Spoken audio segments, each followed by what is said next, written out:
Hello and welcome to another episode of a Wicked Parley.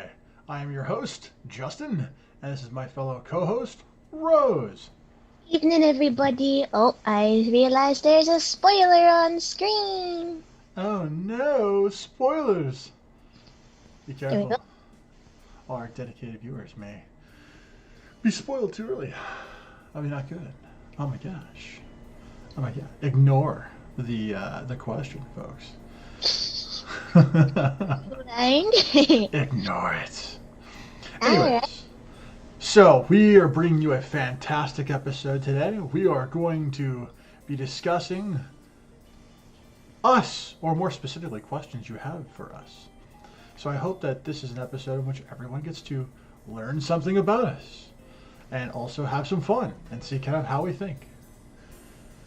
Do you have anything to say, Rose, before we jump into the questions? Time to get into the chaos. Jumping one foot into the chaos. Watch out for that hole. Look out! Watch out! It's going somewhere. Or maybe it's not. Who knows? Hello, host. Hello, Matthew. Glad you could join us. Yes, thank you. So, we've gotten quite a number of questions. As you can tell, if you are here for the accidental spoilers, there's a minimum 17 of them. There's like, is it like close to 30? Yeah, but I was gonna let them realize it after we kept pulling question after question. I know. But hey, I don't like to spoil things. But then again, sometimes I do. Alright. So, do we want to throw the pictures up first and then, just have the questions over them and then, keep... Yeah, sure. Sounds like a plan. For the most part, the webcam's actually going to be hidden today. We're trying to do something new with the pictures we get on screen, so let us know if it's better or worse than the setup from the last live streams. Yes, and hopefully you won't catch me in doing something strange, like on camera. We're hoping. Yes, Anyway, hopefully. on to the first picture. So, here's the picture. The Okay. questions... Not as serene as this picture, depending on your take on it. So, first question. Sticks and stones may break my bones, but why do chains and whips excite me? Okay. Yes, this is a legitimate question, and speaking of which, I have copied all the questions verbatim, so they have not been altered or edited from how they were originally sent in, and this goes for all questions. So if you made a misspelling, some sort of error, it is now on for the entire world to see. But yeah, Justin, how do you feel about this one, huh? Okay, I'm just gonna say this right now. Like it's bizarre, but I'll put it in the context of something that I like. Okay. Whips and chains excite me because I like using them when playing as Richter Belmont in Castlevania Symphony of the Night. So they excite me in many ways because I get to slash and destroy entire monsters. All the monsters. Oh yes. I've definitely had some improvised weaponry in D&D before using, those types of weaponries, because, the whip exists. Chain, improvised weapon, and it's funky when you get to pull it around and hang him upside down. Oh wow, that sounds exciting and also a bit weird. It's a great interrogation tactic. Really? Oh, okay. So you just Well, grab at least in somebody. D&D with how we rolled, we kind of scared the pants out of somebody. That sounds hilarious. Including being murder hobos by threatening to hang him, but that's another story. Hey, whoa, murder hobos! No. It's D&D, what do you want? Can we have a different term? Can we call it like murder gremlins? Why does it have to be hobo? Doesn't roll off the tongue as easy. Okay, fair enough. All right. Do we want to move to the next one? Well, I mean, do you feel like we've done this question justice? I'm curious as to what they were expecting when they put in this question. Obviously, this is a line from, I think it was Rihanna's song. I know it's from a song, Okay. and I'm pretty sure it's. I just don't remember because it's been about minimum 5 years since I heard the actual song here. Okay, that sounds different. It's a different thing altogether. I mean, honestly, like, this sounds very suggestive in a sexual nature, so... Found it! It was Rihanna's S&M song. Which goes along with what I was just about to say, what I was just saying, so... Yeah, this is definitely an interesting song that must titillate the soul of the individuals who get excited by such things. I imagine latex and other things are also things that person likes. Potentially, it's just like on your preferences for those types of things. You know what? Whatever you makes you happy, that's what you should be going with. Don't let other people judge you for what you like. Accept who you are, and as long as you're not hurting anyone, I don't care. Yeah. Do you want to move on to the next one? Yeah, next picture. All right. Oh dear God. Oh, you yes man! I'm gonna create something with free will. Oh my God. As you can tell, we're not saying the names of those who sent them in. We're trying to keep things anonymous as possible. So, yes, if that's us who sent in what, we're not gonna answer that. Your secrecy is important to me, and I think. I want to move that now because I want to see the little quote here. Okay. Maybe if I just... Nah, you know what? It's okay. I already read it out loud. It's fine. Okay. Box went around and moved around for nothing. But question 2. Do you think free will exists? I think we should, I think you should answer this one first. Sure. Let's see. So, I actually had to look up the definition of free will because I've met several people who all had kind of different answers whenever this type of question showed up in a conversation. Existential crisis is what can we do, you know? But yeah, the Merriam-Webster dictionary actually says the first definition is voluntary choice or decision, while the second definition is freedom of humans to make choices that are not predetermined by prior causes or by divine intervention. Depending on which definition you use, it's actually a yes and a no. Interesting. Why is that? Because for the first definition, where voluntary choice or decision, yeah, you can do that. Mm-hmm. You can volunteer to do something, or you can decline doing something. But when it comes to the second one, I'm taking that one as literally as possible. Mm-hmm. If we make a decision, it's usually based on prior information and prior knowledge, which is determined by prior choices, not even just ours, but those around us. Mm-hmm. So if it's that sort of case where it's you make a decision or do something without any sort of prior decision, then I would, freedom of humans to make choices that are not determined by prior causes or divine intervention. If it's not supposed to be wholly free of prior causes or other things like that, then I'd kind of say no, because we're always influenced by the past. Mm-hmm. So that's why it's a yes and no for me. I see. When it comes to this particular question, I think that free will is something that is a construct that we have created. You know, when I first read the question, which was a couple days ago, I felt like I knew the answer to the question, and it was definitely no, it does not exist. And my thinking behind it was that every single time you do something, there's a reactionary response automatically given to it. So let's say you decide to wake up at a certain time. Well, that particular time that you wake up doesn't necessarily mean that you're going to wake up at that time the next day, right? And so, in the sense that anything that happened between those two different days is going to influence the way in which you view your life. And so at the end of the day, some of the things are completely out of hand. But then I started to think about it a little bit more deeply. Mm-hmm. And I started to realize that, just as much as random things can happen to you, you also get to actively choose on how you react and handle the various random encounters you have over the course of your life. And I think because we have that ability to choose, because there's this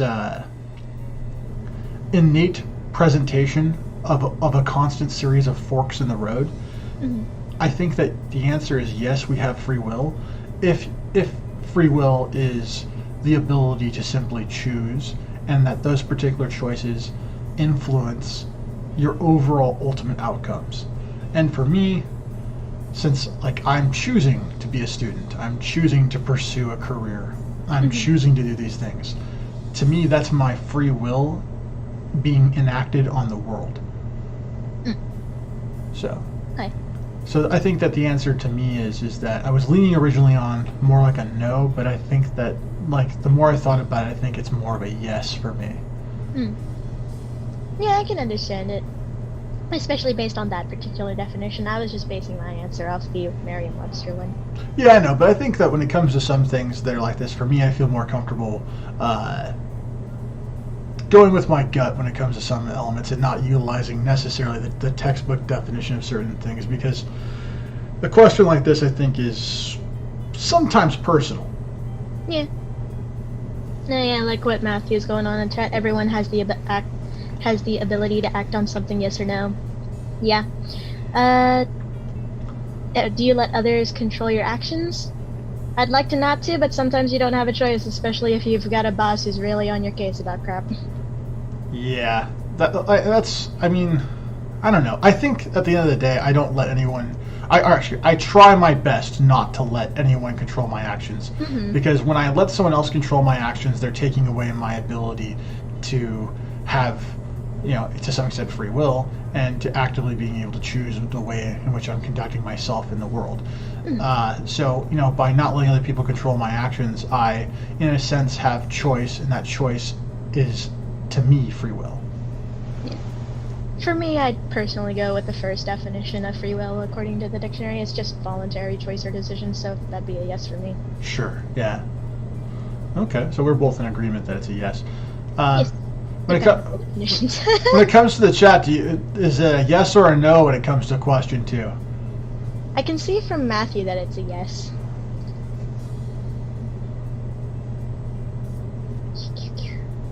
Great. While we're waiting for more responses, do we want to move on to the next one? Sure. Yeah, that sounds great. Okay. Look at all them critters. All the little tiny little animals out there. Oh my gosh. Look at it. What's your favorite animal? Oh my god. Okay. All right. I'm gonna put it this way. All right. I'm gonna give you my favorite actual animal that exists in the world. I'm gonna give you my favorite, we'll say extinct animal, and then I'm gonna give you my favorite fictional animal. Okay. So my favorite living animal in the world is the polar bear. I think they're adorable, and like I don't care if they could probably rip my head off. I still would want one. Like I don't care. I just think they're polar bears can be cute. Polar bears are cute. My favorite extinct animal is the velociraptor. Only because the velociraptor, not like Jurassic Park, but like I just want one. Like I would want one, and I would just want to have it like do my bidding. Like go attack that guy or something. Oh my goodness. And then my favorite mythical animal is a phoenix. Just because I like all the legends surrounding phoenixes. I like the way they are artistically presented in pop culture and in certain forms of media. And also, like in Harry Potter, Fox the Phoenix was a badass, and so I don't know, just phoenixes. That's my choice. What about you, Rose? Let's see. For living creatures, I've actually got one for like land, air, and sea. Okay, all right. So if I had to go with a land animal, it'd be a fox. I love their different pelt colors. Okay. The noises they make are just great. It's like a cat and a dog. Have you seen them cackling at each other? Yeah. It's hilarious. Yeah. But yeah, they do remind me of a mix between cats and dogs, which I love in equal measure. But like out of the three of them, to be foxes. Okay. Very cool. For my favorite air animal, it'd be magpies. Their noises are to die for. Well, what is a magpie?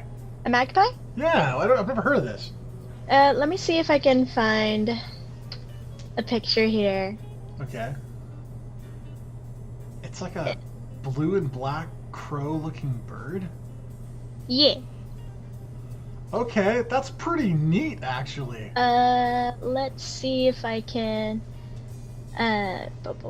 where's the window capture when I need it, huh? I know, right? So, what about this bird do you like so much? This is what I'm talking about, guys. These are magpies. Very cool. Yeah. But for me, I like their essential feather coats. I don't know what the actual term is. Pelts or whatever. They're very colorful, and they range from anywhere between blue and black, as you've seen in the picture, with white being a staple. And the noises they make are pretty darn cool. Mm-hmm. Like, what kind of sounds do they make?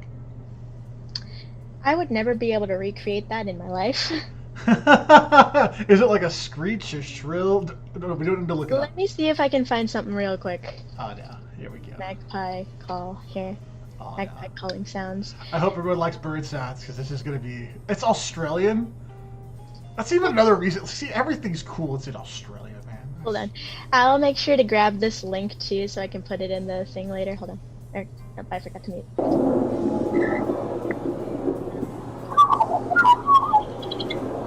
Oh, wow.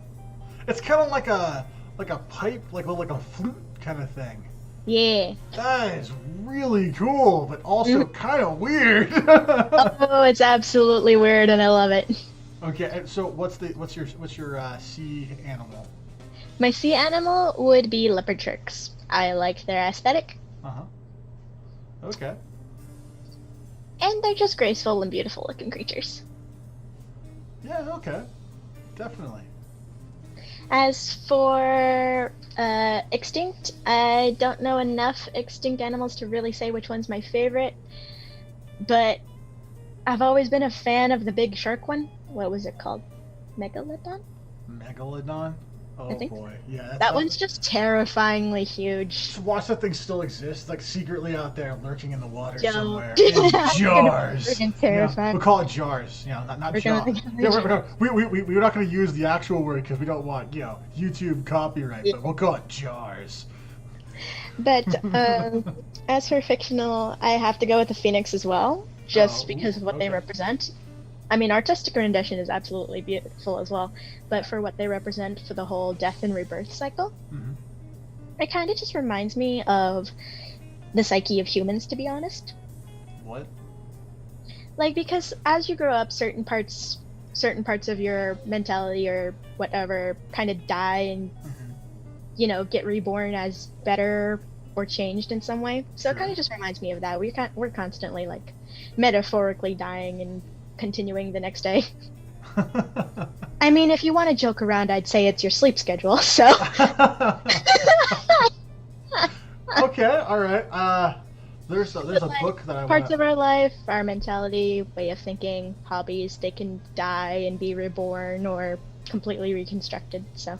Yeah, there's a book that I need to show you that definitely you would find very interesting if that's how your viewpoint is. Later. So I think we've got this question figured out. Before we move on to the next one, we do have another one for the free will question. Host says, yeah, free will exists. Let the cringe flow. Florida man and Mad Lads exist so free will is at least a mistake. Oh, goodness. Oh my god, yeah. All right, yeah. I mean, anybody who goes fishing for alligators barehanded, I mean... Whew. That's gotta be free will, man. That's gotta be free will. or sheer, craziness. Yeah. Anyway. Yeah. All right. So next question. Let's not get bogged down too much. Do you think the mind is part of the body, or is the body part of the mind, or potentially is it a combination of both? Okay. I thought about this question really deeply, honestly. And I think that it depends upon the context of how you, what you're referring to. If you're talking about, let's say, an identity, something that sums up a person in every facet of their being, then I think the answer is that yes, the mind and the body equal a person together. They're whole, one thing. However, there's another viewpoint that I think is equally valid that part of me also subscribes to, and that is that the mind is the ultimate aspect of a person. the mind influences the body in so many ways, and in so many surprising ways. I mean, just as a simple look at it, you can look at the placebo effect and how the mind is so much more powerful, when it acts on the body itself. So the fact that the mind itself can heal the body makes sense that both they're one thing, which is kind of like leaning on the first thing I said, but also the fact that if one has more power than the other, then that also has inherent properties that kind of, to me, suggest that the mind could usurp the body in some ways. And so I think it's a very interesting philosophical question that I think, for me personally, I think it's a combination of the both of them, because I don't think you have one without the other. And I don't think that you can really talk about any element of the mind without at least including some aspect of the body, because sensation is driven by interpretation, and your body has to be there to sense something, and your mind has to be there to interpret it. And so I think the ultimate answer that I would get to without beating too much around the bushes is that yes, I think it's a combination of the both of them. Yeah, you went the more mental route for that one. I was going for more kind of as physical as you can get with the mind, Sure, yeah. But yeah, I came to the whole, it's a combination of both. The mind is part of the body and the body is part of the mind. And specifically for two physical examples, such as, you can have the body but not the mind, such as if you're considered brain dead, the body can still live with technical support or life support. Okay. So that was the example I came up with for that one. Very kind of morbid, but... Well, here's what I would challenge. I would say that human knowledge right now understands more about how to assist the body physically than we understand how to assist the brain or the mind. And I think that the mind's kind of insane. And so I think as technology develops, as human understanding grows, I think the same tools that we use to keep blood flowing, heart beating, lungs breathing, can also be true of the way in which the mind could be theoretically kept alive or resuscitated. And I think that the notions that we have biologically that suggest that there is a difference is only there because of our lack of understanding and our current lack of ability. And to prove that point, just look at how people viewed heart surgery before the 1950s. So yeah, I'm interested to see where that goes. But for the whole mind is part of the body, you can, on one hand you can have the body but not the mind, and on the other hand you can have the mind but some parts of the body are gone, such as with amputees. I'd have to imagine that with the loss of a limb like that, or the loss of any body part like that, it has to affect the mind in some aspect, whether that be through trauma, having to kind of get used to the new routine, and have that new routine be ingrained in your mind. So they affect each other one way or another. There are studies that have shown that the brain still is capable of sending signals to amputated body limbs. There were sensors and some other very sophisticated technology that was able to move robotic limbs with the mind, because the signals, the mind is still capable of the signal, but the signal itself has been cut off because the appendage is gone. So I think the brain just kind of it isn't that it isn't capable, or it even necessarily stops in some cases, but it's just it's probably sending a signal constantly, and there's just no actions being happened. I'd imagine it's still pretty affected. I think there was this one experiment. I heard it over a decade ago when I was still in high school. They had this experiment where they gave a group of people glasses that completely flipped your vision upside down. And they made them wear that 24/7. Oh my gosh. And the brain actually flipped the images after long enough. Really? And after they realized that had happened, because it's people were stumbling around because everything's upside down, Yeah. So as soon as they realized, hey, they're actually doing a lot better, then they removed the glasses. To get used to it again. Oh, that's just messed up. Oh my gosh. It's like, it's harmless, but gosh, I would not want to know how many bumps and bruises from bumping into something. Gosh. I would be so disoriented. I get disoriented just driving around my town, thank you very much. Oh my. Oh, good night, Matthew. Good night, Matt. Alright, let's see what... but yeah, that's my answer for the thing. Ooh, host has something. Okay.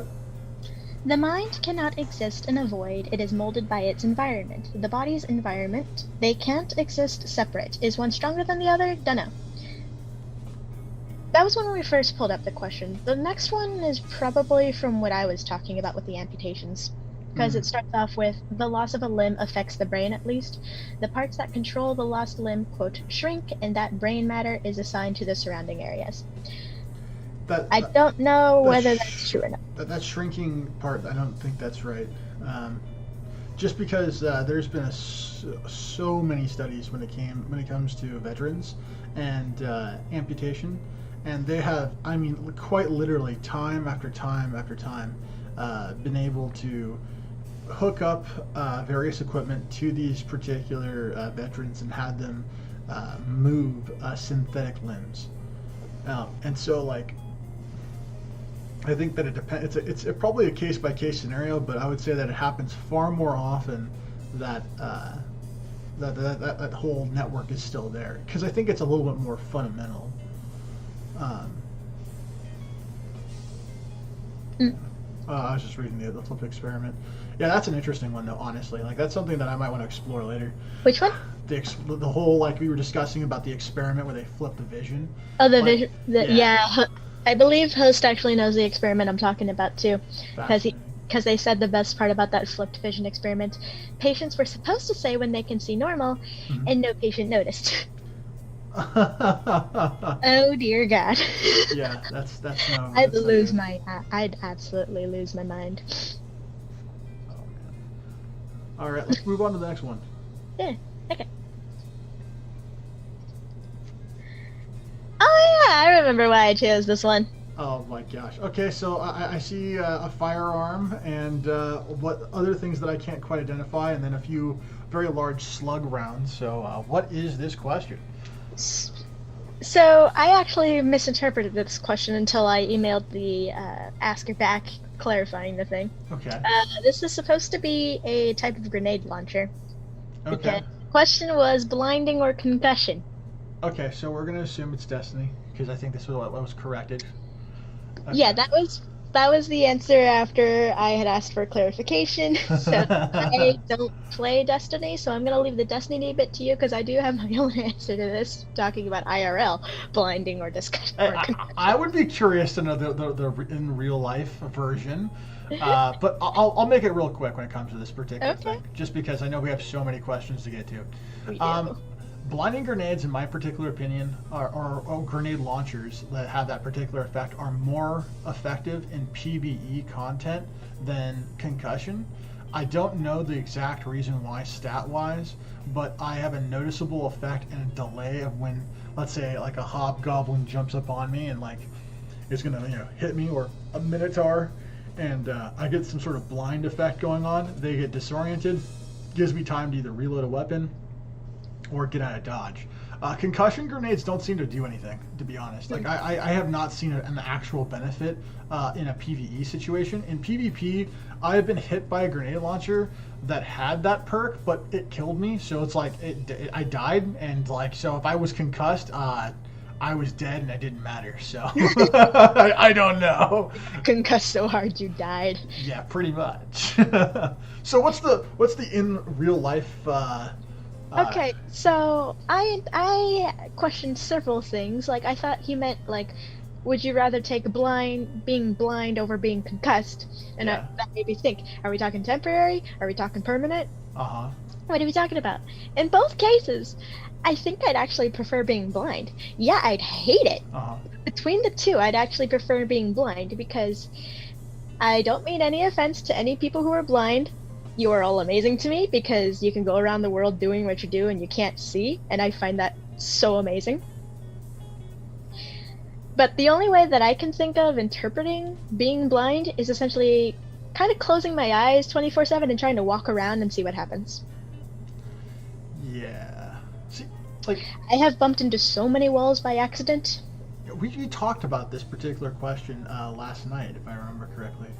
I think when we were discussing a couple of questions, yeah. Yeah, and like I think I kind of have to agree with you when it comes to the blinding, because I think you brought up last night that getting a concussion could lead to brain damage, and Yeah. to me, my intellect is probably one of the things I treasure most. And while I wouldn't be able to see the lovely Rose anymore, or any of the favorite things I like to do, like video Laura. games, or well, see, I can still touch Laura and smell Laura, and so like I know she's there.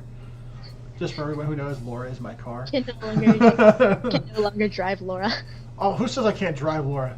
Hey, Oh, God, hey, Ricky Bobby has told me that by watching that movie that I can drive blind with a cougar in the car. If he can do it, I can do it. And I have Odin to replace for cougar, so it's like... Oh my it'll be goodness. alright. But yeah, like concussion, I'd rather not have the constant headache or lack of ability to think or even like have brain damage. Come on. Yeah. Because at least you can read.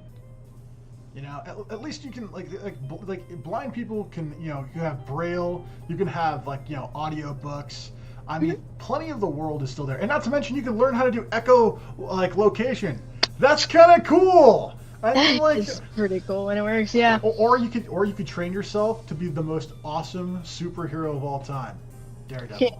Oh, we've got a comment from Kyle about this one. I would prefer being blind permanently over being concussed permanently. Concussions can cause suicidal ideation. Okay, did not think about that one. That's a good point. I didn't think about that, but now hearing that, that's 100%. I remember that being true, and actually, yeah, that's even. It just goes to the further show that like being concussed really sucks, and clearly people don't talk enough about this, because I don't know how many times I remember having people like when I was playing football, like don't worry about if you have a concussion, just don't go to sleep, you'll be good. I'm like, there's other problems than just that. So, all right, okay. So we have addressed question 5. Let us continue on the roller coaster of questions. Oh yeah, this is a screenshot from a video we found earlier. And again, all videos, all pictures will be in the description once the live stream is over. Yeah. I forgot to download the subscribe animation, darn it. Well, that's okay. We'll have it for Wednesday. Yes. Vault of Glass stream win. I'm gonna leave this to you because I don't play the game. Well, okay. So first of all, in the chat, would anyone actually care to watch me and Rose play Destiny? She's never played Destiny, and I would force her to play. Yeah, I know you would. Yeah. Does anyone actually want to see that? Because if someone actually wants to see that, then I will actually try to have that happen. But if no one really cares, then it's no big deal. Like I hope that someday when I have enough people who are interested in the content that I'm putting out now, that some people would be interested in watching a game channel that I'm trying to be a part of. I'll say. We've got hosts saying yeah. Of course, host says yes. I figured that would be a yes. I'm sorry, I don't mean to put it that way, but like I kind of figured that would happen. But yeah. Oh, Kyle brings up another point about the concussions. Okay, well, one thing though before we talk about the thing with Kyle. Yeah. Here's what I'm saying about this. All right, if people want to see us actually play games, then you have to help us bring up the viewer count. All right, the number of subscribers, the number of participants. I don't want to be like playing a game with like one person watching. As fun as that might be, I still think that like it would be engaging to have more stuff, more people. Like so, like if that's truly something that everyone wants, then you know, help us find viewers. Help share the word about the channel. You know, give us feedback of how we can make the channel better. So that way we can have more people, you know, talking with us, more people interacting, and we can have an overall good time. So, with that, let's jump into Kyle's response real quick. Yeah. Concussions can also cause blindness depending on where it's located. Okay. All right. I'm sad. That's a question that honestly makes me sad to think about when taken out of the context of what the original one was. So Vault of Glass is just dropped today, by the way, just for everyone who cares to know. In D2, it dropped again, and it is a monster. Are you not engaged? That was to What? your comment about being engaged with only like one viewer watching games. No, I'm not. No. No to both of those things, technically speaking. Like, for what? What? I mean, serious? No, like honestly, like no, absolutely not. No. One viewer does not make me happy. And here's why one viewer doesn't make me happy. It's not because I wouldn't appreciate the support. It's because like I'm the most funny, most entertaining when I can be joking with a whole bunch of people, and the more people we have bouncing around jokes and ideas and stuff, the more like fun we're gonna all have. And if there's just one guy, I feel like it's gonna be a little awkward. It's like I'm gonna say something that might piss you off, and then you're gonna disappear, and then I'll be alone.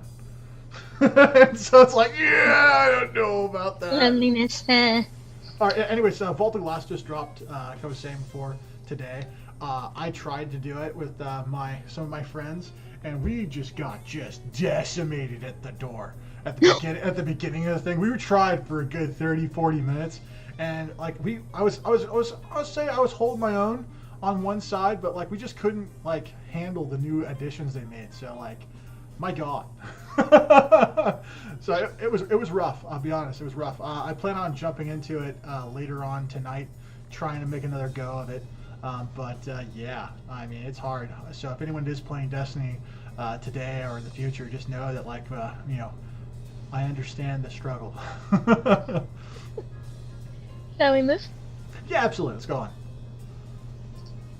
Oh, hey, a game I do know. Hey, it's Blocks. It's Minecraft. Brought to you by Virtual Legos. They're sold everywhere. Not. Favorite Minecraft building block or decoration? Okay, all right. I was going to say this right now. I have two things that are very important to me. I love TNT, and I love large structures. And I like combining them and then blowing them up. So, like, know the type of person I am. We were talking about murder hobos and D&D. My favorite thing to do in Minecraft, keep in mind, I don't play Minecraft very much, okay? I'm not a super huge fan of Minecraft. Not because I don't think it's fun, it's just because I'm a busy guy and I got a lot going on. But the one thing that's really like I love about this is I like to make a giant pit, all right? And just line it filled with TNT. Then build something unassuming on the top.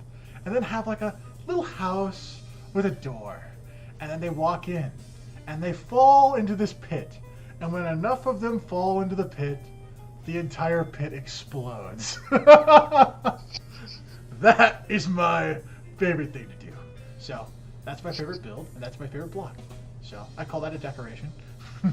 I'll decorate the room with all of your pots. For building, I like spruce and dark oak wood and any of their iterations, just because of the color. Granted, I'm biased towards darker colors, so. But for decoration, I've gotta love the sea lantern. That thing is no. Actually, my favorite building blocks changed because the 1.16 update. It's definitely gotta be the crimson and warped wood from the Nether, because not only do they look good, the colors are great, but if you pay attention to the veins, they actually kind of glitter. Like, hello. Shiny. I'll show you later if I'm playing. All right, sounds good. It's just like, you know what, worst case scenario, just like send me like a small little video or something. Yeah, I can show you later. Yeah. Ooh, the next question's actually kind of interesting. So. All right, cool. I'm always good for an interesting, good question. We've always had okay. I mean, the picture doesn't. All right, before we pull up the question, I just want to say this right now. Does this image not? Could you not imagine? What's his name? The guy who used to do like Five Nights at Freddy's like videos and stuff like that all the time. Markiplier. Is this not like a picture of a sad Markiplier? It's like, I just got found out. Oh God, boy. But yeah, this one's a pretty long one, and I feel like I actually do need to move this one to like have the sad person. Wow, it's almost like it's like trying to give him a hug, you know? It's like it's gonna be okay. It's giving him a shoulder pat. It's gonna be okay. But this is 4-in-1. It's a 4-in-1 question. 4-in-1, not 4-in-1. Yes, yeah, I know. I'm just. Somebody was just like, you know what? We got enough questions, so here you go. Here's like 4 questions. This man is too tall to be Mark. Okay. How do you know how tall he is from the picture? Anyway, how to fix sadness? What is sadness? Should it be fixed, sad, or depressed? All right, I have an idea. How about I tackle number 2 and number 4, and you tackle number... Oh, no, all right. I'll actually... How do you want to do this? No, you answer the question first, and then I'll answer. That way we can just... I have how to fix sadness?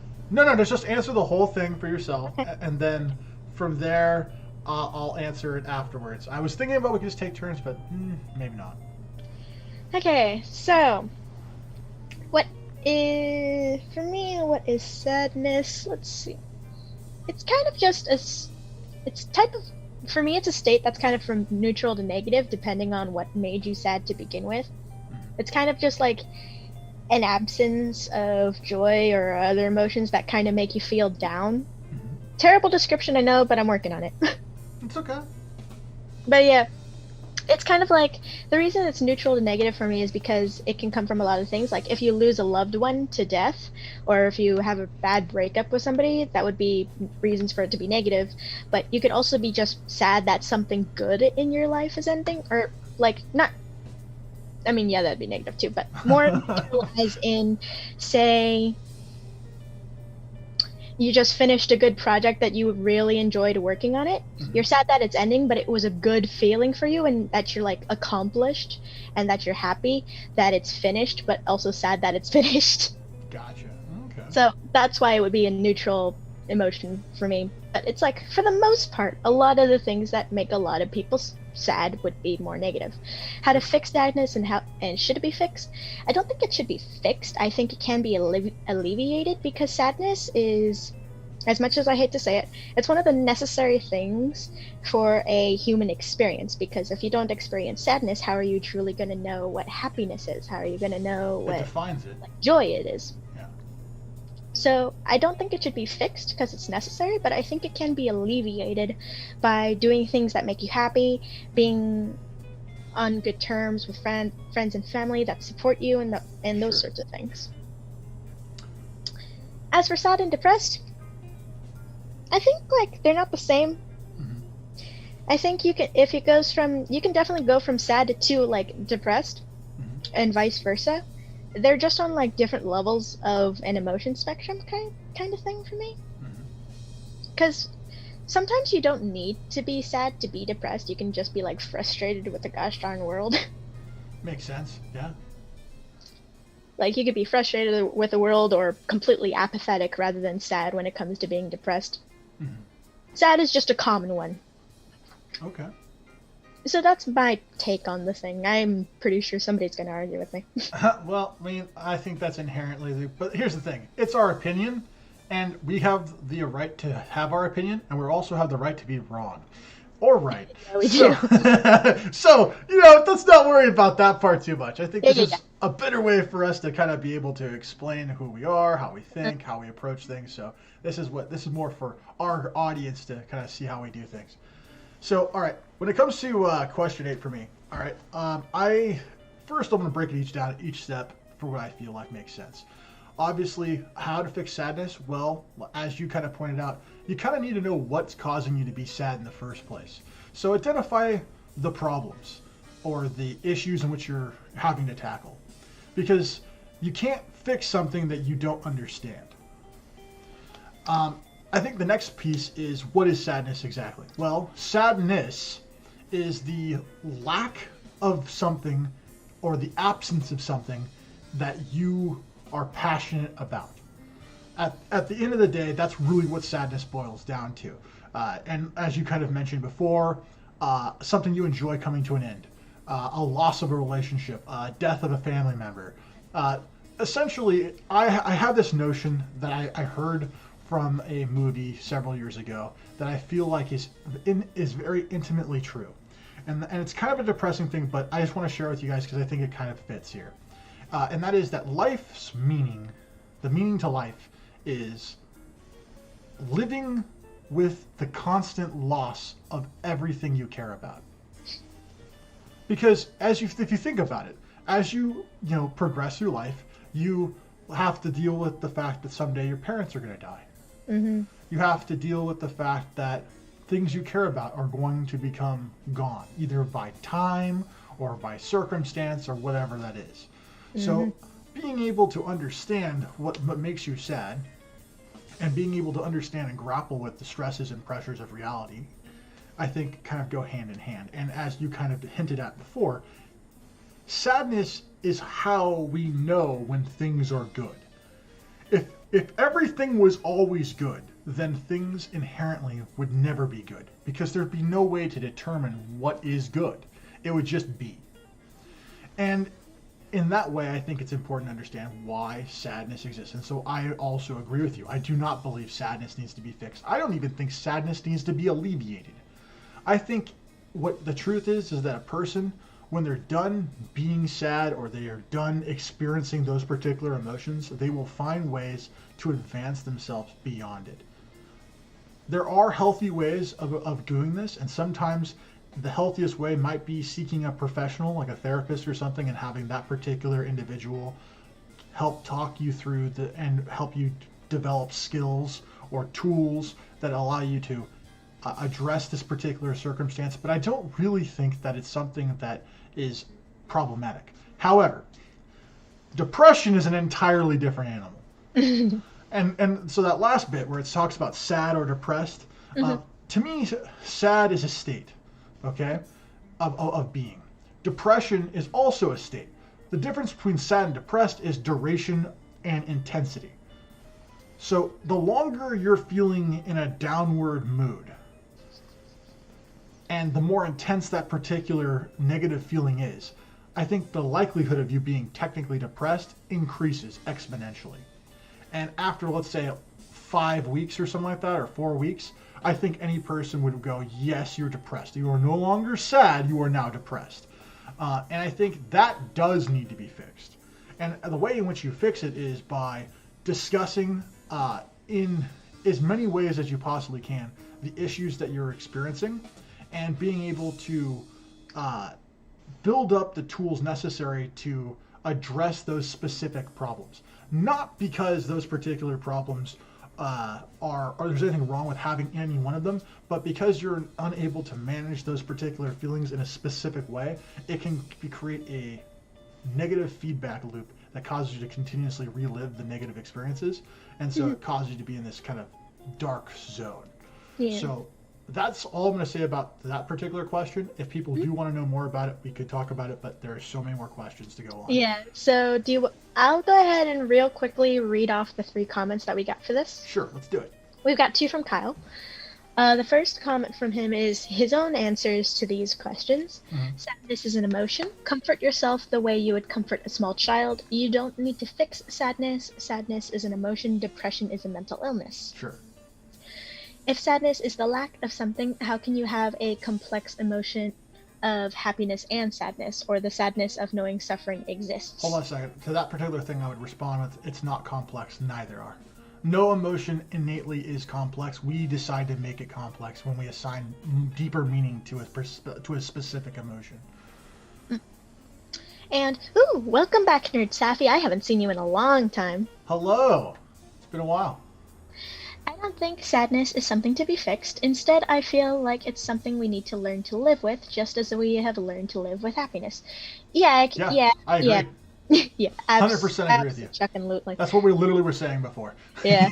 You are exactly on the same page. Good job. Yeah. Moving on, because like we've spoiled before, there's like 30 questions. Yeah, that's a lot of questions. Oh yeah, I remember this one. Yeah. Opinion on transmog or armor synthesis. I'm pretty sure this is a game thing again, so I'm going to let you have it. Yes, this is a Destiny question. Here's my opinion. Thank God it's finally happened in Destiny 2, where we are able to manipulate the aesthetics of the armor in the game. However, the way in which armor synths work, I think it's kind of, it needs work. I think that people shouldn't be able to just be like, I drop $100 and I get everything I want the way I want it to look. I also don't think it's fair that if you don't have that kind of money, or you're not like a whale in the game, that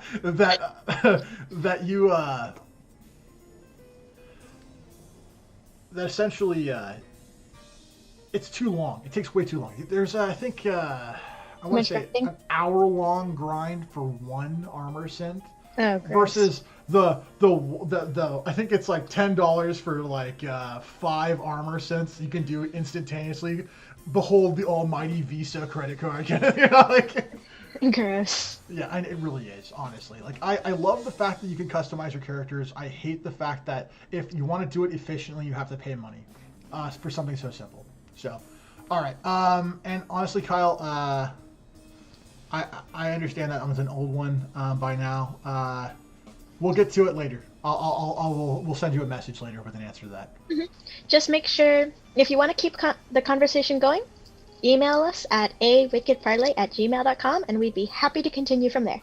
And who knows, if we might even use one of your questions in the future as a topic for the show. And if that's something that interests you, always feel free to message us. Like, this isn't gonna be a one-off. We're gonna have another live stream like this sometime in the future, so we could also save it for then, but if you want to get it answered now, just send it in right now. Yeah, also just know this, like the Q&A thing is so that way you guys get to know us, know how we think. And also, so that way you can kind of see kind of where we stand on certain issues that might be able to help with the conversations in the future. Because I don't want anyone to think that, or be surprised necessarily by something I might say. Where possible. So, I was thinking of this as a real life question too. Oh boy, okay. Like, I was thinking, like, you can, of course you have sewing machines to combine different, like, cloth swatches together and all that. Uh-huh. But I was imagining what people would do if you could take 2 full-ass pieces of clothing and combine them together. Like, what type of masterpieces and or fashion disasters would result in the mix? Okay, I'll just say this now. Like, you already know the answer to this, and that's called the jean jacket. So it's like, it'd be an interesting thing to me just so I could see the masterpieces that people could create, or the fashion disasters that could potentially have a good laugh at before returning back to the original items. I don't know. So, want to move to the next one? Yeah. Oh yeah, these sets of questions. Oh boy. So just by the end of that. Oh man. Okay. Thoughts on men having an opinion on abortion? Okay. All right. I'm going to say this now because we are on question 10 and I'm looking at the time. Yeah, We're going to be quick about this, and I would like to hear it in the chat, you guys, but like just know that like if we say something, yeah, we're probably not going to get to too many of the questions in the chat unless it's really like important just to the conversation. So question 10 for me is this. I think absolutely thoughts about men having thoughts and opinions about abortion is important, but I think it's also important to understand the man's role in that particular issue. And I think that I think men should have a conversation about this, but I think it should be including women. And I think that ultimately a woman should be able to decide whether or not she wants to carry a child to term. But I definitely think that women have the right to have abortions. I don't think it's right for the state or any organization to tell a woman that she can't have an abortion. So that's covered in the next question, actually. Yeah, the next question is going to kind of talk about that a little bit. But yeah, that's my thoughts on it. I'm very black and white on this. I definitely think that it needs to be 100% a discussion that both parties have, but understand that women should have the final say. And it should be a discussion with women in mind because men can't have children as of yet.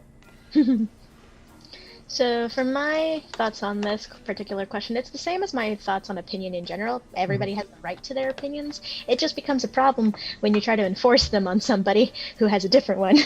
Yeah. Speaking of next question, we're going to try and move quickly here. Okay. Right. Thoughts on the abortion ban in Texas? I think it's an idiotic thing. I think it's stupid. I think that abortion needs to be an option. Women get raped. I do not believe that a person who gets pregnant from a rape should be forced to carry a child who is going to be a constant reminder of that particular trauma. I also think that young people make mistakes, and I think forcing young people who are not ready to have children and forcing them to have children creates bad living experiences and bad lives for not just the children, but for the parents who have to find a way to make that situation work.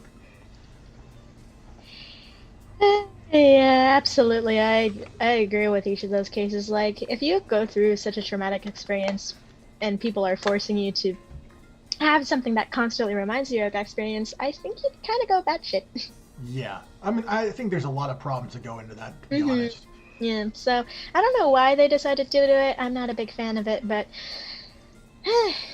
Yeah. All right, let's go on to the next one. so, Oh, he's so cute. So cute. I don't know. I'm sorry. I'm sorry. I love babies. I am a man. I'm are sorry. vasectomies better than birth control based on facts? Mm, okay. All right. Let's just get this out here right now. Okay. Okay. All right. Like, regardless if you have a vasectomy or if you have your tubes tied, there is a term for it. Tubes. We Tubal want ligation. tube ligation. Yeah, tubal ligation. Tubal ligation. Oh my God! Look at me pronunciating that word. I thought I couldn't do it. All right. Thank you. Uh, uh, when it comes to this particular thing, I think no. I mean, I don't think it's better than birth control. I think it's more expensive birth control. Like, you're gonna have a surgery. Let's hope your insurance is gonna cover it. I'm gonna think probably not. I think that when it comes to this type of idea, I think the biggest thing is that you need to be able to be responsible. I think you need to practice safe sex when possible. But I also think that it's important just to understand what this is really all about. And what it's about is that it's about essentially asserting power. I think ultimately at the end of the day, this kind of like a notion is an assertion of power, and it's something that I think doesn't belong in a relationship where you're going to be intimate. I think that if you're a single guy and you have no intention of ever having children, or you're a single girl and you never have intention of having children, then I think this is something that you can entertain. But to call it birth control in its truest sense, I disagree with. Not to mention, although extremely rare, it doesn't necessarily mean you can't have kids. There are rare circumstances where people have gotten around this thing, and some animals, that have gotten around things that are similar. So, I used to have a dog when I was in high school. He was fixed, and he lived with me for a long time. I moved to a different house. We couldn't have him anymore, so we went to a family friend who had a big property and several other dogs. I was able to check in with him a year or so later. He had puppies with the dogs.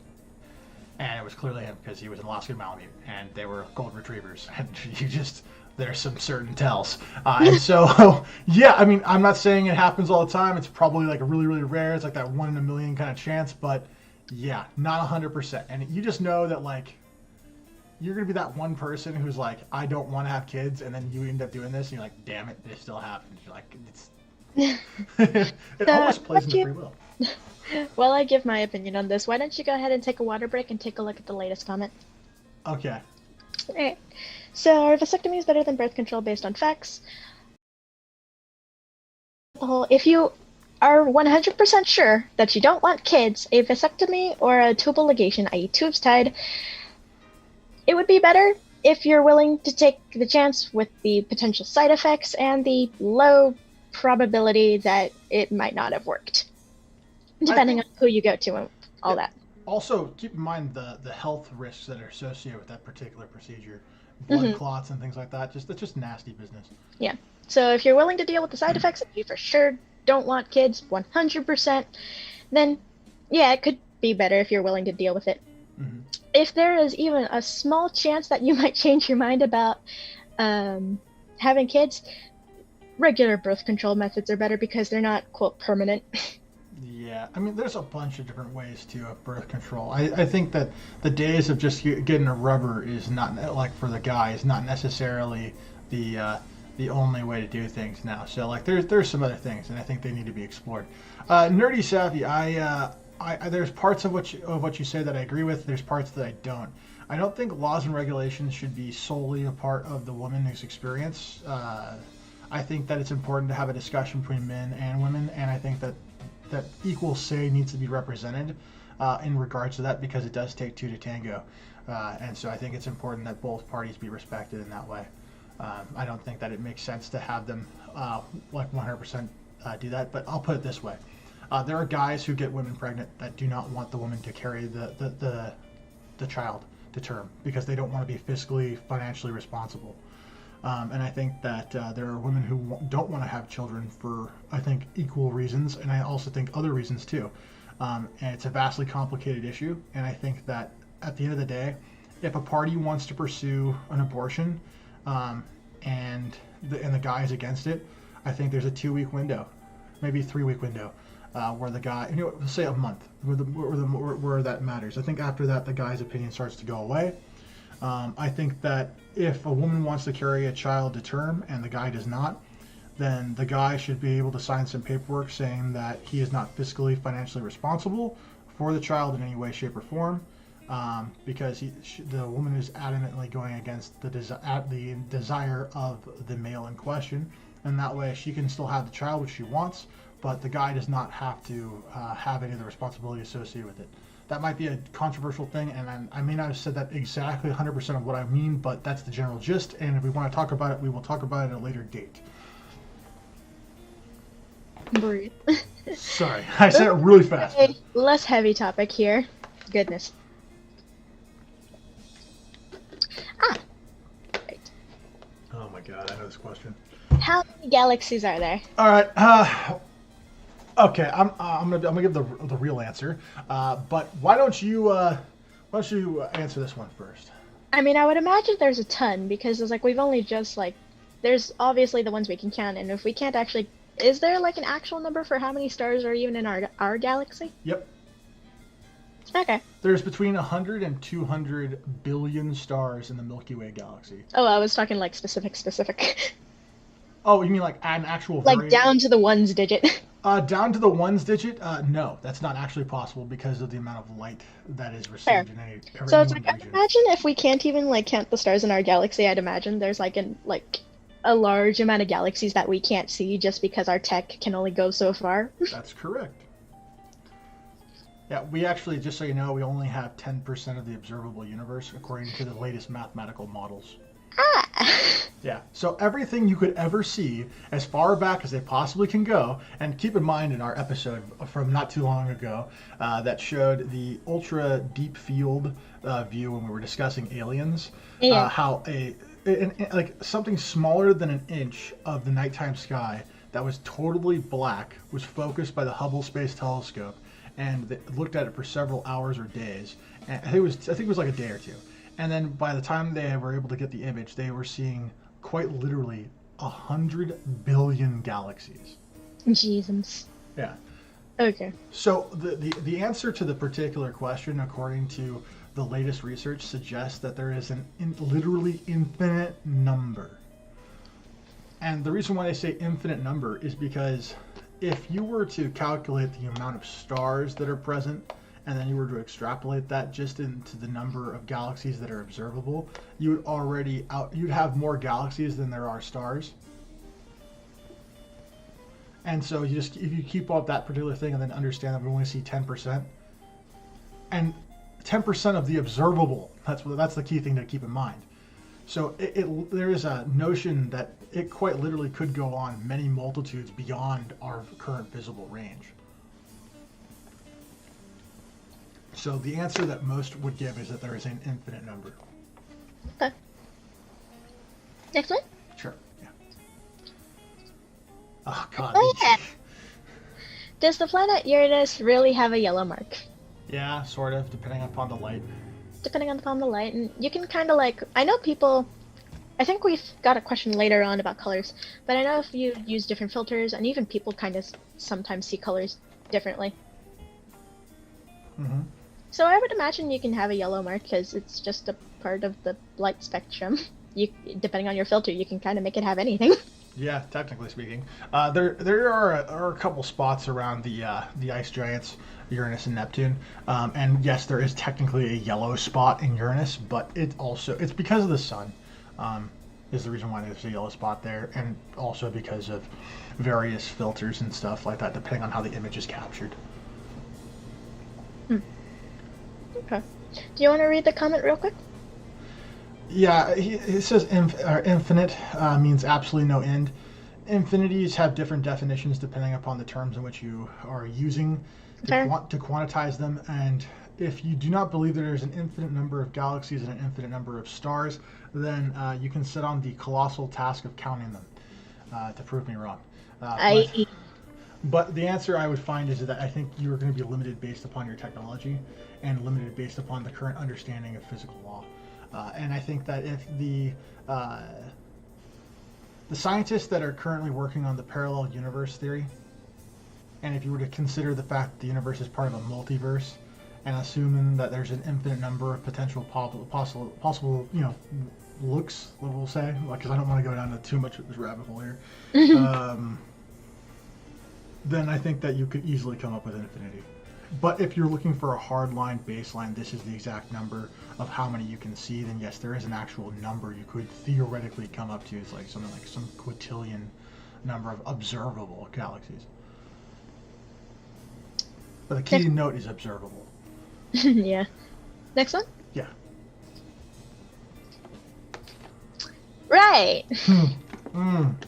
This one. I think it was this one. Yep, that's the question. Is pee really stored in the balls? No, it's not. Isn't it stored in the bladder? Yeah, that's exactly correct. It is stored in the bladder. Look at this wonderful diagram that's seemingly sort of cut off at the key part that we're actually talking about. If I move it, I know. Don't worry about moving. Just know that the diagram shows the part, so the circular part where there's the two things going to the kidney. For those of you guys who never took human anatomy, the circle part says bladder, and that's for the most part. Urine passes through to that particular part and then goes eventually out of your body after a series of other things happen. But yep. Yes, no. The answer is no. Your balls do not store pee. That's a silly question. But thank you for the silly question. Right, this one. Does the government watch everyone, and if so, do they watch me piss? Okay, somebody's really. Okay. No, I just like this is a really, once again, a funny question. I'm just gonna answer the funny questions really fast. Only if you bring a cell phone. Yeah, I would figure that too. Yeah, if you have a cell phone or a tablet or like a television or some sort of computing device, yeah, probably. I'm weirded out by the television bit. Yeah, that one's oh my god, once I saw that people could do that, I'm like, oh my god, that's horrible. That's terrifying. That's terrifyingly creepy. It's interesting, but terrifyingly creepy. Honestly, if you want to get really terrifying, there's a Snowden documentary on Netflix. No. That shows what the government can do back then, and just like, oh my god. Nah. Alright, I'm making you watch it now. I'm gonna sit you down, I'm just gonna like force you to watch it. Food! Yay! Food! Happy subjects! Yay! I'm good with this. Reflecting, I don't care. I like muffins! Does a smell of a food that you didn't eat really get trapped in your nose, or is it just memories? Okay, alright, this is another, I hope it's a serious question, to be honest with you. Whenever you smell something, small particulates go into your nose, eventually into the olfactory. The olfactory sends a signal to the brain. The brain then interprets the signal as a smell. That's the layman's way of saying it. There is a very complicated version that I recently learned-ish. When I say recently, I mean like this semester. Learned the more detailed part of this. But simplistically speaking, people are able to reminisce about things. Smells are intertwined with memory.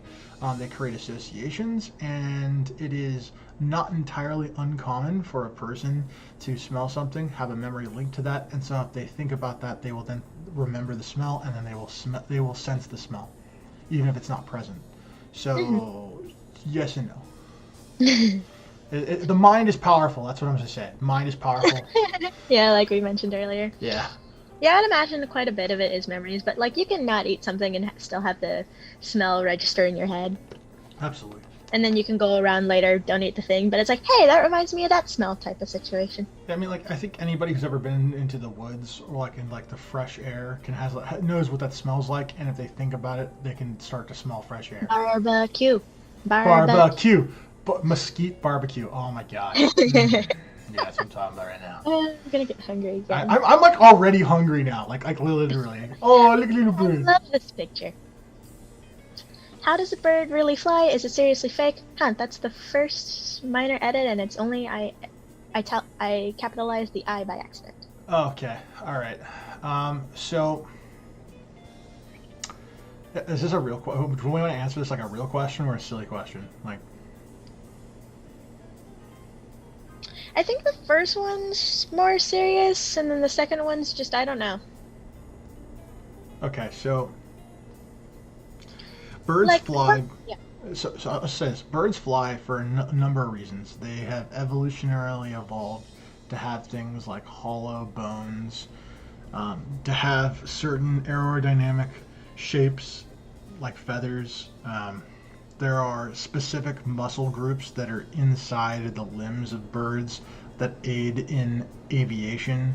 But birds also come in many shapes and sizes. I mean, ostriches and penguins don't fly. So, I mean, like, there are examples of birds that don't fly, technically speaking. That's kind of the gist behind how birds fly. They are able to use their evolutionary advantages to push air out of the way to cause them to have lift, and then they use gravity and with a combination of that lift to fly.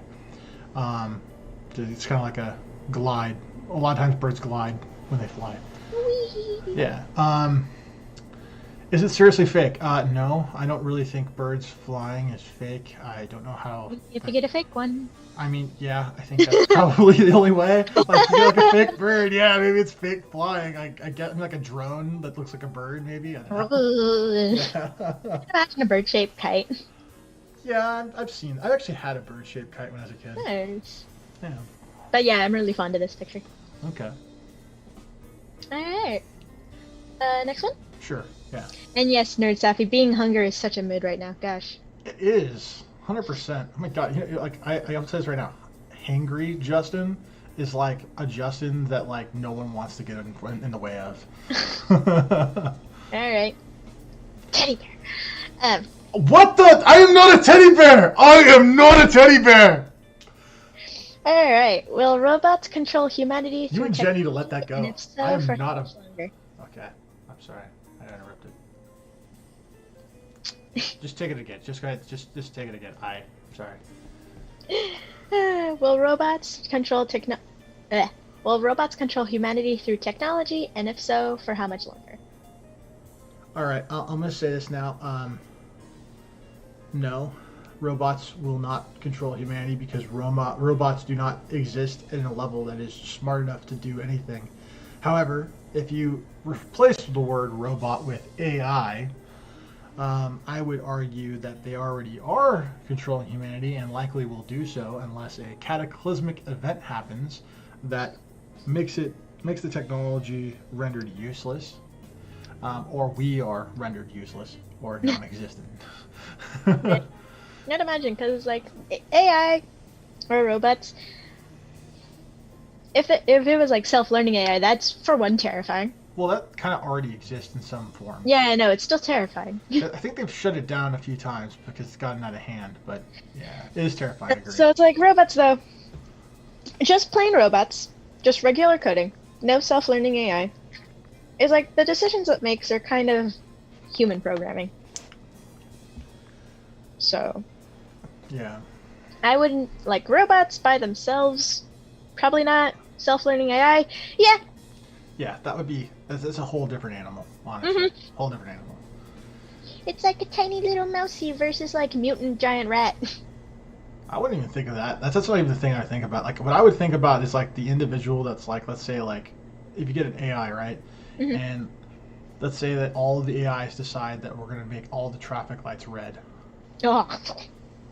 Yeah, I would say like just like take like a mundane thing that everyone takes for granted, and then just suddenly, you know, no longer have that. Dude, imagine if like you could make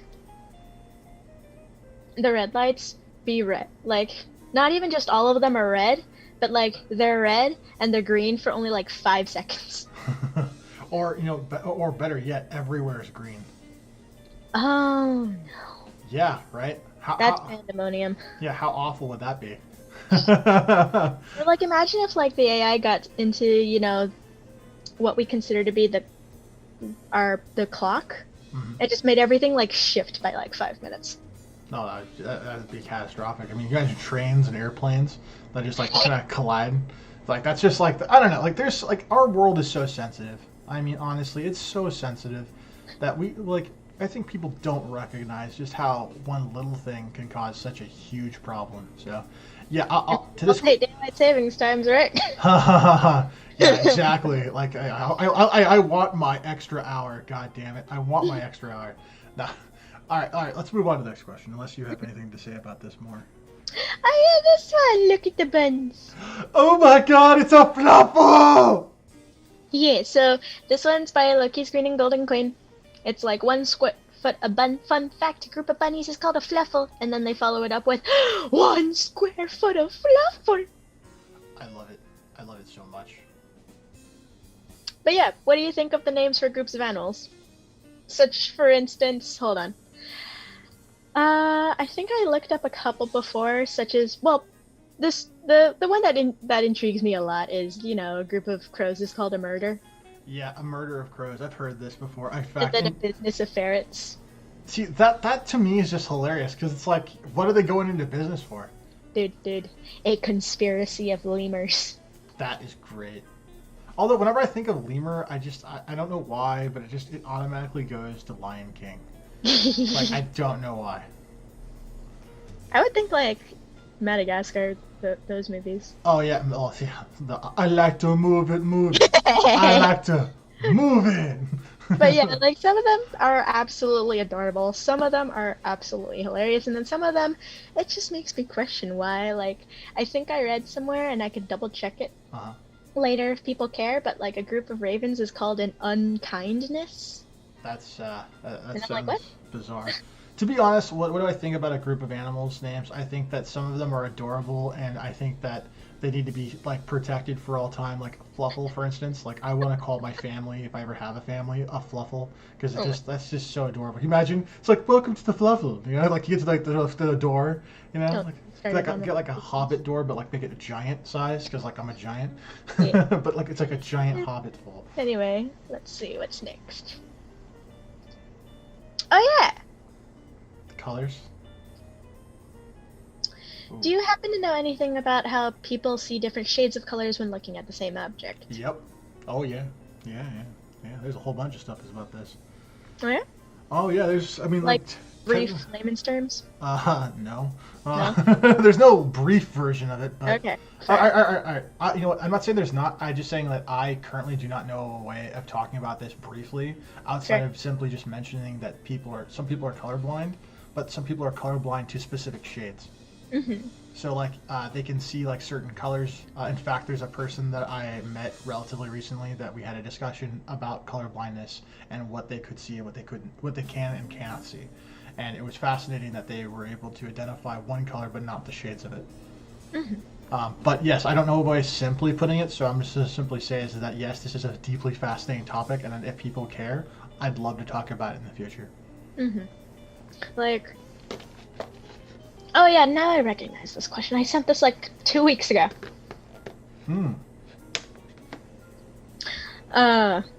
Because like I remember one story in high school where my friend and I were literally looking at the same colored pencil, and I was thinking it was pink, but they were thinking it was orange. And I'm like, at the time, I was being dumb and wanted to figure out who was correct, and now I realize it's just colors. Yeah, I mean, like for me, like when I look at sunlight, like everyone I've ever talked to, well, just about, with the exception of like 1 or 2 people, say that sunlight looks white to them. But to me, like I don't see sunlight as white. Like there aren't white lights to me. Like I know people say that there are white lights, but to me, I don't see white lights unless they're like artificial. What sunlight to me, I see like it looks like a purple and pink and kind of like a reddish, and then it looks kind of like a if I look hard enough at it, it's a spectrum. Interesting. Yeah. All right. Let me just. All right. This one. If you had to travel to any country, where would you like to go first? Okay. All right. So I'm gonna be honest. Like really super honest when it comes to this. Okay. I have a deep passion for 3 places in the world. They are unique. They are wonderful. They have absolutely fascinating histories and cultures, and there is no way I could pick either any of the 3 over any of the 3. So I'm just going to tell you the 3 places: Australia, Japan, and England. And the reason for that is simply because I absolutely adore all 3 of those regions of the world for so much. Their culture, the food. I know people hate on English food, but like, oh my god, like there are some amazing things out there. And I love the history of all the places. I mean, there's so much things that I've never been exposed to, that when I learned about those things, it just kind of blew my mind. So yeah, and Japan is just amazing. I don't. Yeah, it's great. Yeah, I love anime, and so like it's like the land of anime. It's like it has a special place in my heart. Yeah, for me, I'd agree with you on 2 of those. I'd love to visit Japan and Europe. Specifically, like, granted, I don't have a specific one for Europe because they just... I don't blame you. I think I'd be happy just visiting any of them. You're like, any of them's fine. Any of them's fine. Like, I just like to explore when I'm able to. Yeah. Nerd Safi, squirrels are secretly plotting our demise, yes. Oh my gosh. Alright, so let's go on to the next question. Yeah. Oh boy. If you were on a stranded island and could only keep 3 things, what would you take? You, a radio,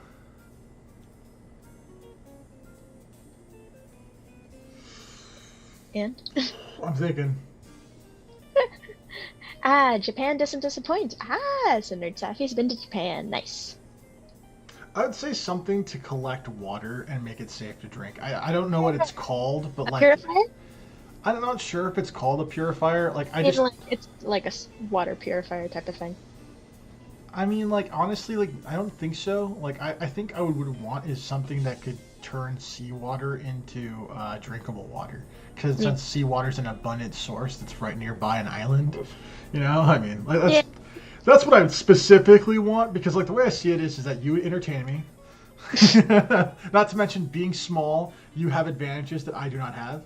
And so, like, it's kind of like I'm a giant, you're small. It's like, it's fine. We'll figure it out. 5'1" of whoop ass. And I'm 6'7" and like too big for this world. This world was made for people who are like 6 feet and smaller. I don't fit in any cars. Special order shoes. It's a nightmare. Let's see.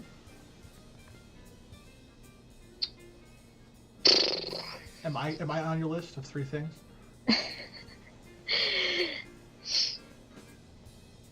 Want the truth?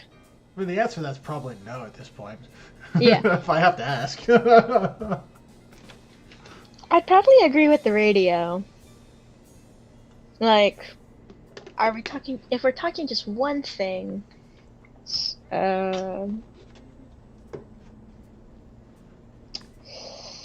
potentially a knife. See, I can make a knife. I wouldn't want a knife.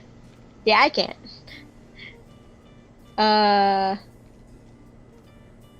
Let's see.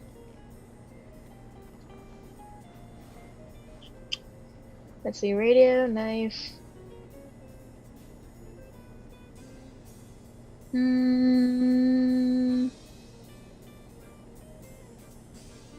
Would it be funny to say if I wanted a survival guide?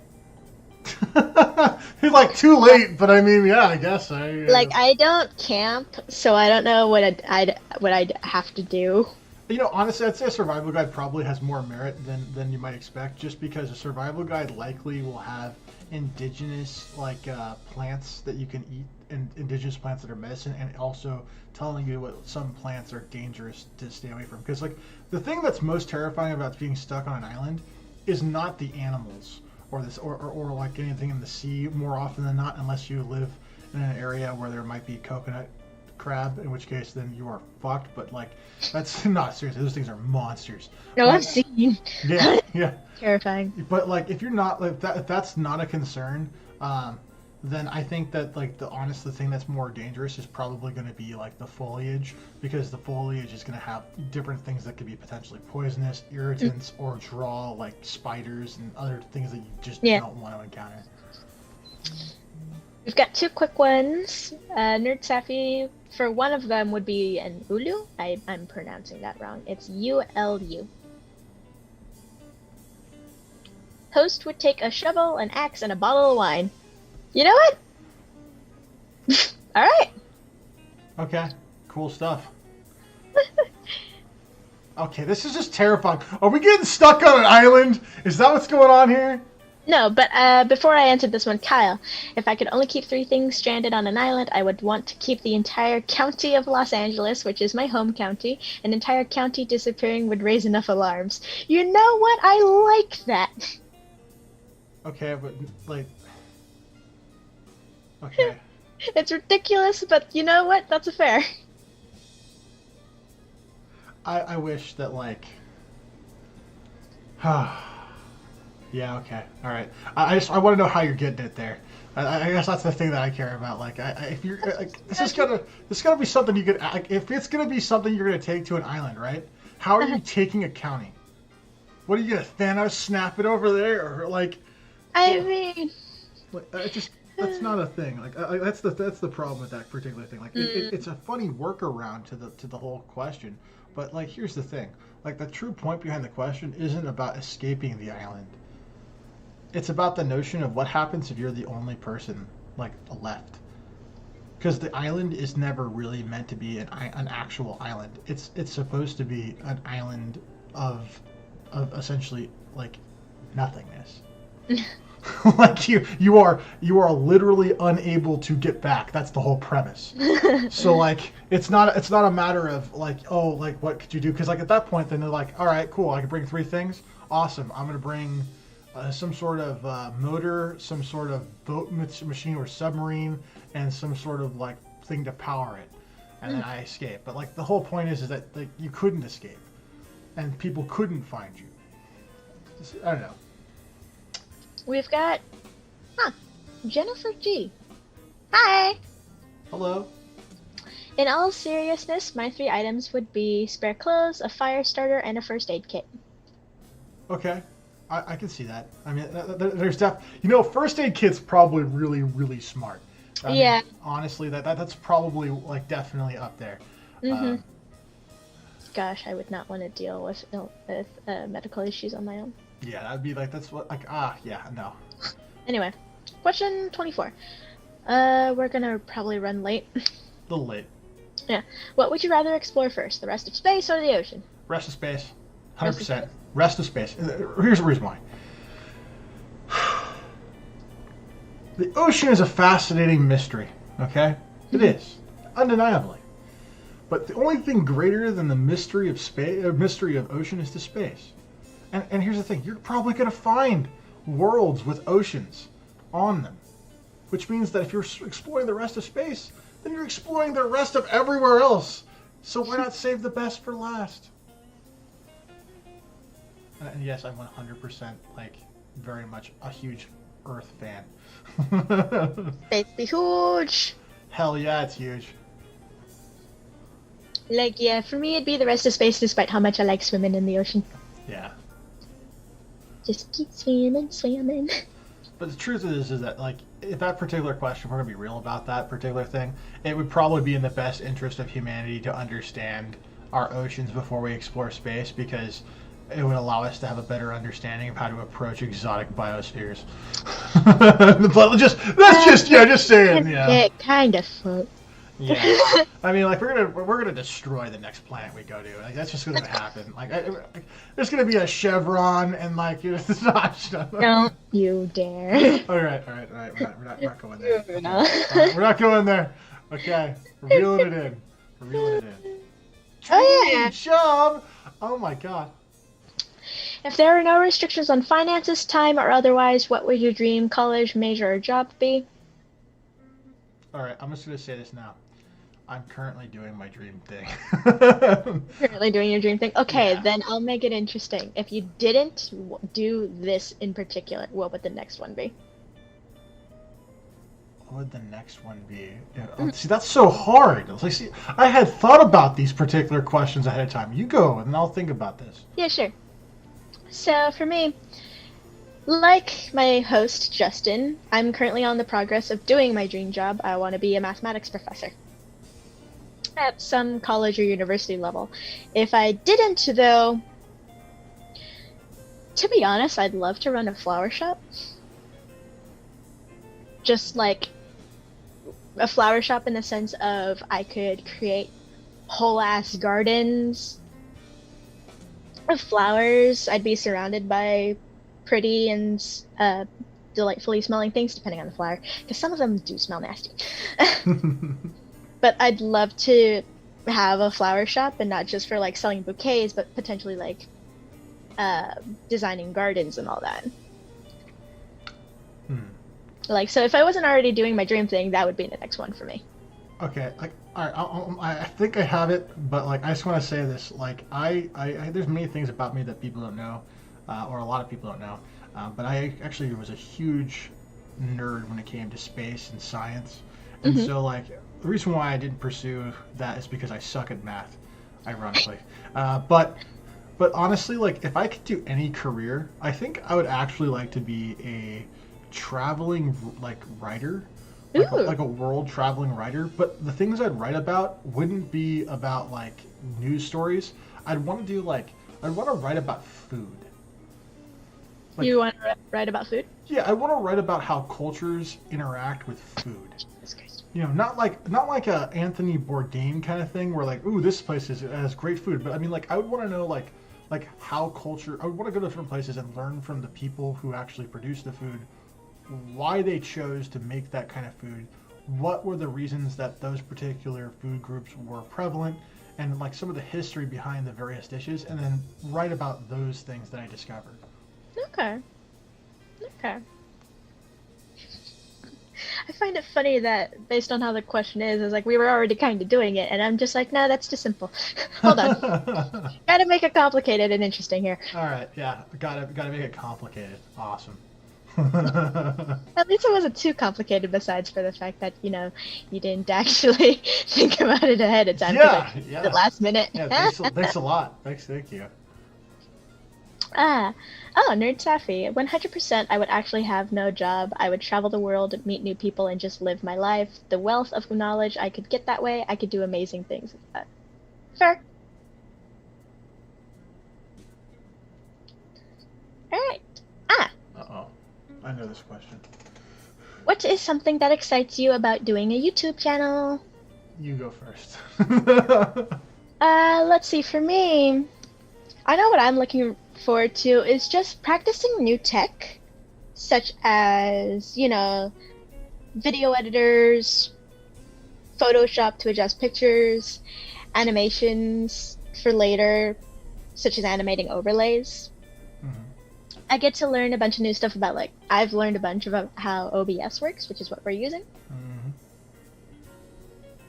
So it's just interesting for me to, like, learn these things, because actually a YouTube thing was something I had been contemplating for, like, the last 2 decades, or not the last decade, but never actually got to do, so... And then I was like, hey, let's make a YouTube channel, and I'll pay for a whole bunch of stuff. What?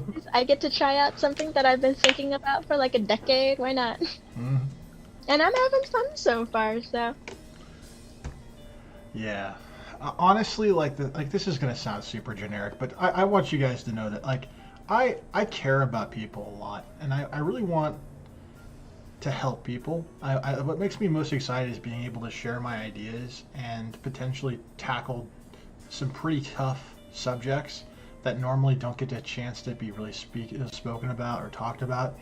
And I want to use those particular talks to hopefully help people. And so that's what excites me about the channel. And that's the reason why, like, my goal for making the YouTube channel was, can I reach 5 people? Is there 5 people that I can share my wisdom with and potentially affect their lives in a positive way? And I feel like I kind of got there. And like anything that happens after this point is just gravy. But like I've had a blast like participating in this venture, and I continue to do this for many years to come. So Yeah. Huh? Yeah. Maybe what's coming Well, next. I promise. Maybe what's coming next might be the thing I'm most excited about. It's like 5 more questions, guys. We promise. it's almost over. It's almost over. We're good. Oh yeah, this one. It's so dark. I'm sorry. It has a transparent background. Okay. Okay.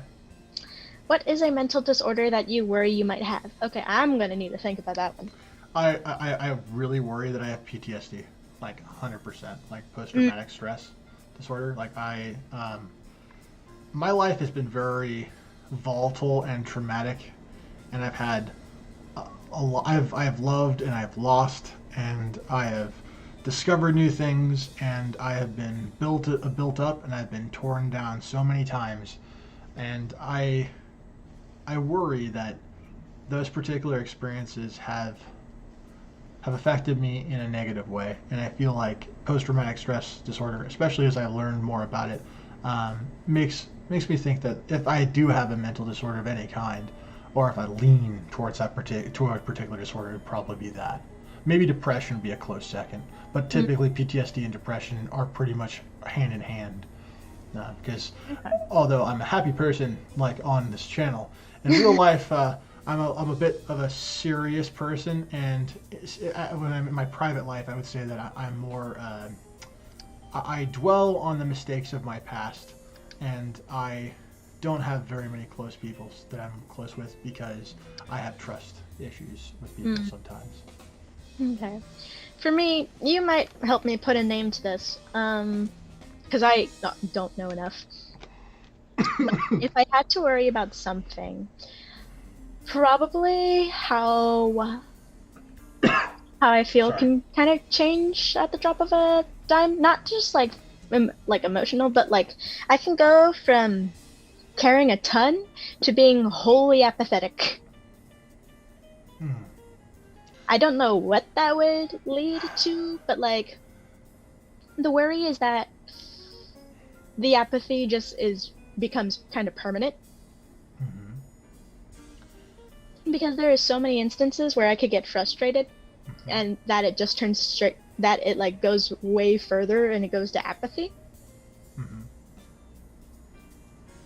That's it? That's the only tell to it? Is that you basically are you're saying that your anger is to such a degree that you are unable to empathize with the people whom you are angry with? It's just like I can understand it, but it's like I can understand it, but it's more of the whole, pardon the language, granted I've cursed a couple times this stream, never mind.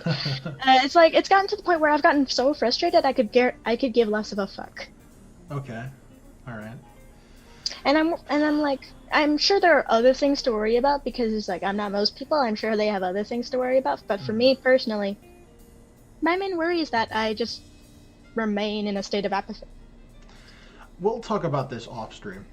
This is not something that I don't want to like actually say this stuff, because to get to the root of this particular thing, I'm going to have to ask a couple other personal questions, and I just want other people to understand that like this question maybe isn't something that's necessarily appropriate for the stream necessarily. Like, maybe it is later, but not now. Yeah. So anyway.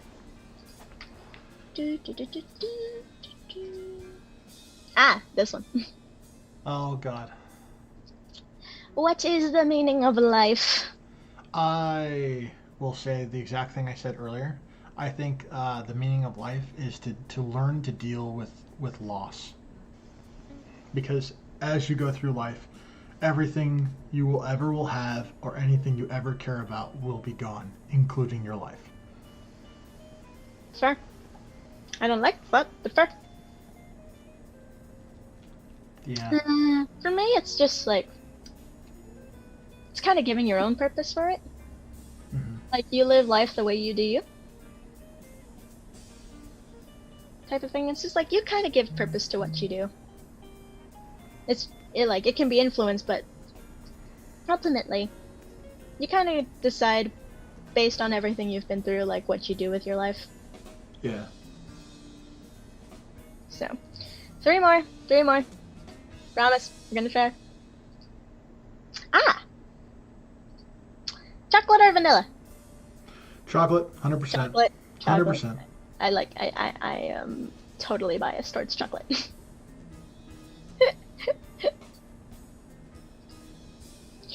Oh.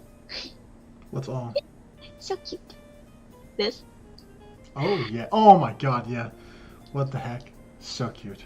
30. If you were to imagine yourselves as animals, what would be the first animals you would imagine yourselves or each other as?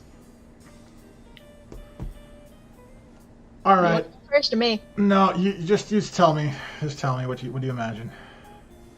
I already know. I'm a bun. You'd be a golden retriever. I'm a golden retriever?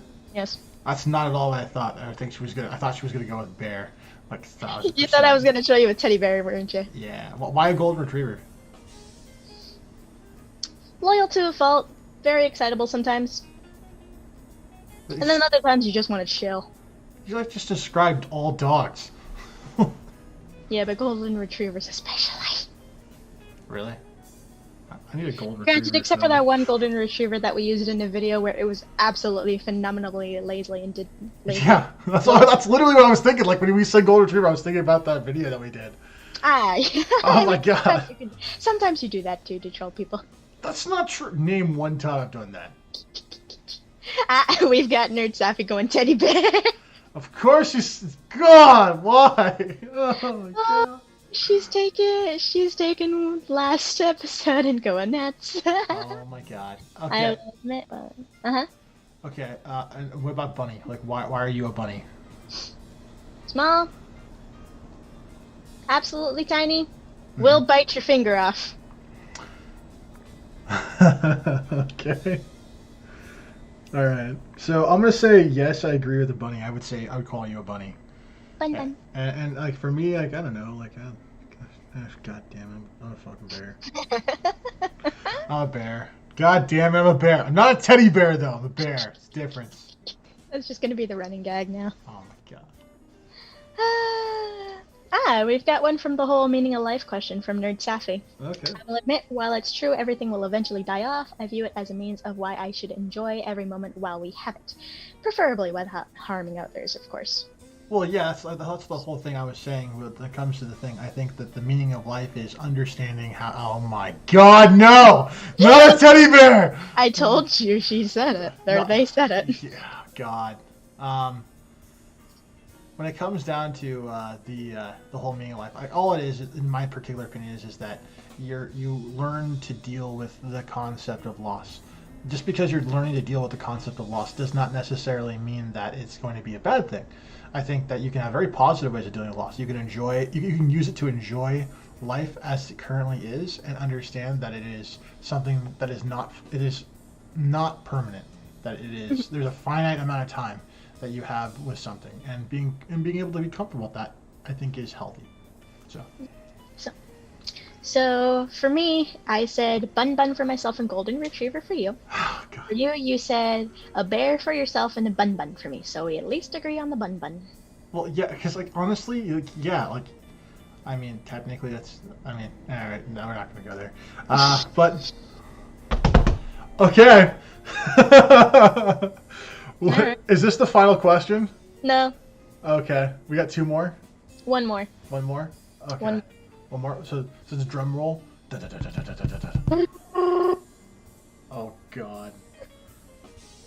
If tomorrow you met your future self from 15 years in the future, what would be the first thing you asked yourself?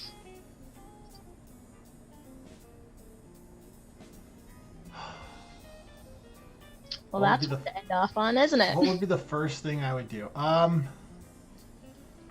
think the only question that I would ask is that are we alone still? Because I think that, like, if I met myself, like, I would be able to see certain things about him. Like, oh, is he standing? Is he walking? Is he in good health? Is he, like, how's he dressed? Like, I'll be able to pick up on all the things that I would particularly care a lot about. But... And then I think that, like, the only thing that matters to me pretty much is that, like, I'm on a path where I know where and what I want. I know that eventually I'll have a career that will make me happy, that I can be comfortable at. I want to help other people, and so being a marriage and family therapist allows me to achieve that. that career also affords a certain amount of money that would allow me to achieve other particular goals. But the one thing I don't have the ability to control is finding someone who cares about me. So knowing whether or not I find somebody, that would be the thing I'd ask. If I got to think about it, I'd have to continually think about it, but my first response would probably be, what did we do now? Just in that straight up tone. Oh my gosh. It's like, what did we do now? Yeah, I could see that 100%. What did we do now? Although I see Nerd Sappy says, "Oh, do you have any major regrets, or are you satisfied?" Is that a question for us, or a question you would ask yourself? That's 15 years older. I mean, there could be both, but I think that would be the one that they're asking themselves. Would you change anything? Depends on the answer. Yeah, true. Like to me, like it's like this. Like I have actively looked for people in the past, and I kind of have come to the realization that I'm a terrible judge of character of people, and that I can't find anybody that like meets what I want. And so I think that like, yeah, I don't think I would change it. I think that if the person told me like, yeah, no, we're still alone, I'd be like, well, I guess I'm accepting it, you know. And if I had a follow-up question, it'd be like, did we help people? You know, like that'd be like the only thing I would think of. Like after that, I'd be like, I don't want to see you anymore. All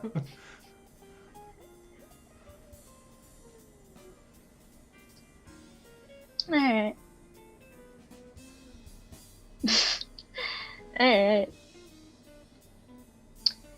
Let's see. Strap me in. We're going on a wild existential ride from Nerd Sappy. Oh yeah. And yeah, that was the answer for question 31. Gotcha. Okay. Makes sense. It's a good thing we labeled these things. Yeah. It was really smart. But yeah, that is the last of our questions. Thank you so much for staying past the usual time. Granted, we usually go late anyway, so... Yeah, so these things happen. Let me go ahead and... Yeah, so next Wednesday, we're going to be discussing the pursuit of excellence. And I'm going to discuss with what I think is an excellent way of approaching life and a way to achieve it. And I hope to see you guys all there in the next one. Hopefully everyone had fun, and I think this was great. And we'll be doing another one of these real soon. So feel free to start even sending in questions right now, saying it's for a Saturday Q&A. Yeah, if you send in questions sooner, who knows? Maybe we'll get an even better answer. And if we don't know what you said, or we want to have context, maybe we have time to ask you. Like the blinding or concussion. Like I legit thought it just like. I'm glad that you were able to get the answer though, at the very least. You know what I mean? Like I'm glad that we were able to do that, because I think that's kind of cool. And also this like the way in which the sound is working, it makes it look like I'm like, you know, like I have energy around me, like you know, kind of thing. That's what the Spectralizer is for, man. The Spectralizer is awesome. I mean, like it's just like I know you scale that down when you do that. But yeah, thank you so much for all of your questions. This was really fun, and we hope to do it again soon. Yeah, it was great. Yeah, so next Wednesday, excellence. The pursuit of excellence. No, it's like that. Like... All right. See you in the next one. Thanks, everybody. Have a good rest of your night. We bid you adieu. Bye bye.